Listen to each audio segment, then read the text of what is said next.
Assalomu alaykum hurmatli obunachilar. Chilonzor kelganmiz 16-kvartal metrodan 100 metr masofada bo'lgan 4 qavatli domimizni birinchi qavatidan so'raganlar uchun birinchi qavatda 2 xonali 3 xona qilingan 48 kvadratli uyimiz kelganmiz. Yevro remont uyimiz.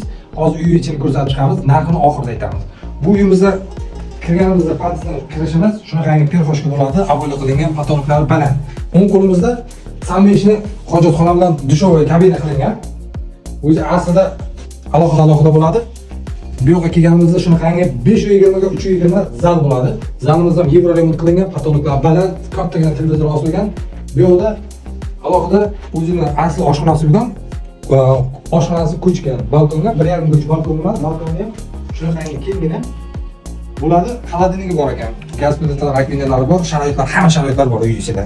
Bu yoqdan chiqqanimizda ikkinchi xonamiz. Bu sifat ota-onalar xonasi shunaqangi katta keng bo'ladi. Har bitta derazalar akvarimdan almashgan, remontdan chiqqan hali hech kim yashamayapti. O'zi pardalar osilgan, chiroyli remontlar qilingan. Bu uyimizning narxi esa 73 ming so'ralyapti. Sunnatiga kelishadigan joyi bor.